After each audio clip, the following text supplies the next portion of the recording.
दोस्तों, आज जो कहानी मैं आपको सुनाने जा रहा हूँ, यकीन मानिए इसको रिकॉर्ड करते हुए एक वक्त पर मैं भी काफ़ी इमोशनल हो गया था और ऐसा पहले कभी नहीं हुआ था। इस कहानी को पूरा सुनिएगा क्योंकि रियल लाइफ में ऐसे इंसिडेंट बहुत ही कम देखने को मिलते हैं। पर इस कहानी पर जाने से पहले यदि आपको डार्क और मिस्टीरियस कहानियां पसंद है तो आपका स्वागत है हमारे channel THS villa the house of stories में, क्योंकि हम ऐसे स्टोरीज आपके लिए लाते रहते हैं। अगर आपको हमारे वीडियोस अच्छे लगते हैं तो इस वीडियो को लाइक करें और प्लीज़ हमारे चैनल को सब्सक्राइब करें और सभी नोटिफिकेशंस ऑन कर दें ताकि आप हमारे किसी भी वीडियो को मिस ना कर पाएं। So let's go to the story.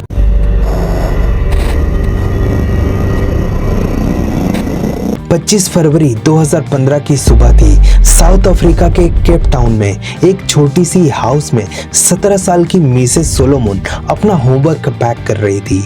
जब वो अपना नाश्ता कर रही थी और बिजी थी, उसकी माँ लेवाना किचन में एक बड़ी सी स्माइल के साथ आई, हाथ में एक खूबसूरत लाल रंग का ड्रेस लिए। और जैसे ही मीसे ने अपनी माँ के हाथ में वो ड्रेस देखा, उसके चेहरे पर एक बड़ी सी मुस्कान आ गई। उसे पता था कि ये वही ड्रेस थी जो उसकी माँ अपनी हाथों से कुछ दिनों से बना रही थी, एक बड़े स्कूल डांस प्रोग्राम के लिए। मिसे ने तुरंत अपना नाश्ता और होमवर्क साइड में रखा और भागकर अपनी माँ के पास गई और ड्रेस की तारीफ करते हुए बोली, थैंक यू मॉम, ये परफेक्ट है। लेकिन तभी टेबल पर बैठे हुए मिशे के फादर ने थोड़ी दबी हुई आवाज में कहा, ये ड्रेस थोड़ी ज्यादा खुली हुई नहीं लग रही। मिशे और उसकी माँ ने आंख घुमा ली क्योंकि वो दोनों जानते थे कि मिशे के डैड अपनी बेटी को कितना ज्यादा प्यार करते थे और कितने प्रोटेक्टिव थे उसको लेकर। मिशे ने अपने पापा के पास जाकर उनको एक बड़ी सी हग देते हुए और किस करते हुए बोली,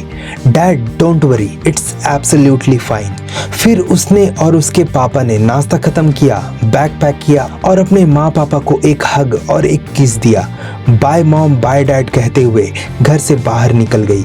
बाहर रोड पर उसकी आंटी अपनी कार में उसका इंतजार कर रही थी, जैसे वो हर सुबह स्कूल छोड़ने के लिए आती थी। जैसे वो ड्राइव करने लगी, मिसे ने देखा कि उसकी आंटी बार बार रियर व्यू मिरर में पीछे देखी जा रही थी, जैसे कुछ देख रही हो या कोई चीज उसे परेशान कर रही हो। थोड़ी देर बाद मिसे ने पूछा, आंटी ये क्या हो रहा है, आप बार बार पीछे क्यों देख रही हो? मिशे की आंटी ने थोड़ा हेजिटेंट होकर कहा, मुझे पता है कि ये थोड़ा अजीब लगेगा, लेकिन पिछले कुछ दिनों से एक सफेद गाड़ी हमारा पीछा कर रही है। पिछले कुछ दिनों से मैं ये नोटिस कर रही हूँ कि जब भी मैं तुम्हें स्कूल ड्रॉप करने जाती हूँ, एक सफेद गाड़ी हमारे पीछे होती है। मिसे ने इस बात पर थोड़ा कंफ्यूजन के साथ पीछे मुड़कर देखा। रोड पे तो एक नहीं बल्कि बहुत सारी व्हाइट कार्स थी और कोई भी गाड़ी सस्पिशियस नहीं लग रही थी। उसने अपनी आंटी से बोला, आंटी मुझे लगता है कि आप ओवर थिंकिंग कर रही हो, कोई भी हमारा पीछा नहीं कर रहा, भला कोई हमारे पीछे क्यों आएगा? थोड़ी देर बाद आंटी ने स्कूल के सामने गाड़ी रोकी। मिशे ने उनको थैंक यू बोलते हुए स्कूल के अंदर दौड़ लगाई। जब मिशे हॉलवे में अपनी क्लास की तरफ दौड़ लगा रही थी, उसने अपनी बेस्ट फ्रेंड कैसिडी नर्स को अपनी तरफ आते देखा। मिशे का चेहरा एकदम से खिल गया और उसने कैसिडी की तरफ हाथ हिलाकर स्माइल किया, लेकिन कैसिडी ने एक अजीब सी ठंडी सी मुस्कान दी और फिर जल्दी से अपना चेहरा घुमा के सबसे करीब वाले क्लासरूम में दौड़ गई। मिशे वहीं रुक गई। वो कैसिडी के इस अजीब बिहेवियर से काफी हैरान थी। उसने अपने आप से पूछा, ये क्या हो रहा है? वो इतना अजीब बिहेव क्यों कर रही है? ऐसा लग रहा था जैसे वो मिशे से दूर रहने की कोशिश कर रही हो, लेकिन मिशे को ये समझ नहीं आ रहा था कि क्यों। मिशे और कैसिडी तो बिल्कुल जिगरी यार थी, जैसे कि एक काया और दूसरी साया हो। दोनों का बॉन्ड स्कूल ईयर के स्टार्टिंग से ही बन गया था और तभी से वो एक दूसरे के बिना रह नहीं सकती थी, चाहे वो 8th ग्रेड में हो और मिशे 12th ग्रेड में।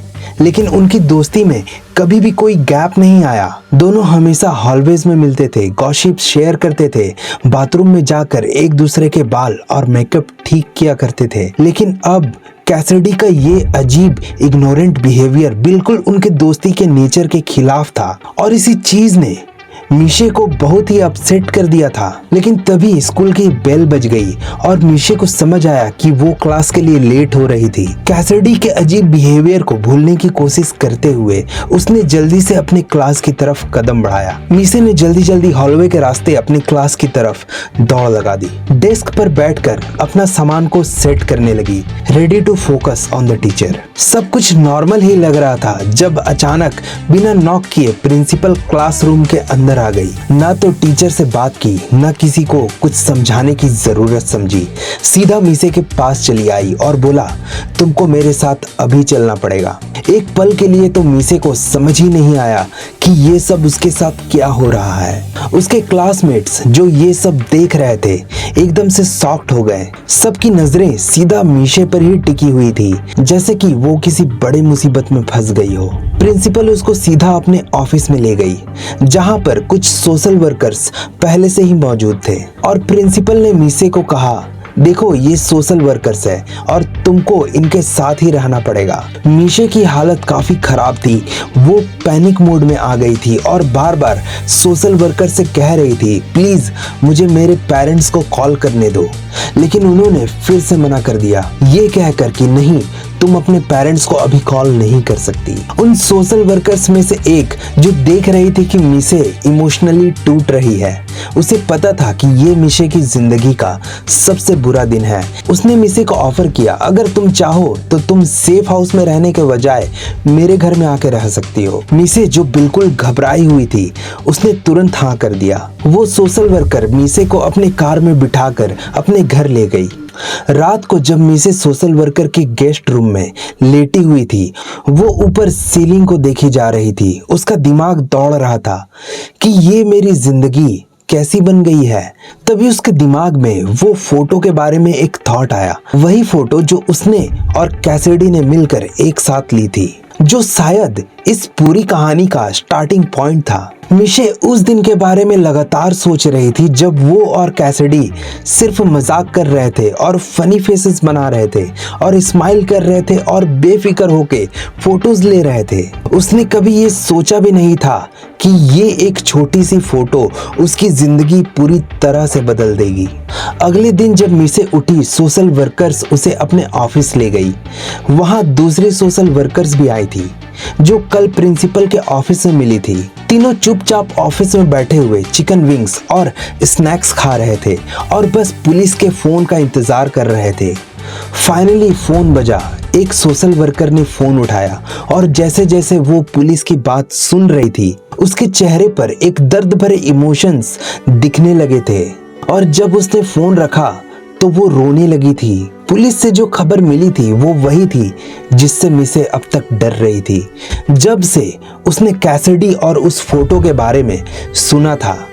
जब कल रात मीशे और वो सोशल वर्कर क्लिनिक गए थे, उस वक्त उन्होंने मीशे का डीएनए टेस्ट भी करवाया था। आज पुलिस ने उसका रिजल्ट दिया था और जो रिजल्ट था वो मीशे के लिए एक शॉक था। मिसेस सोलोमन असल में मिसेस सोलोमन थी ही नहीं। उसका असली नाम था ज़ेफनी नर्स। असल में 17 साल पहले ज़ेफनी नर्स को केप टाउन के एक हॉस्पिटल से उसके क्रिब से ही उठा लिया गया था और तब से वो लापता थी।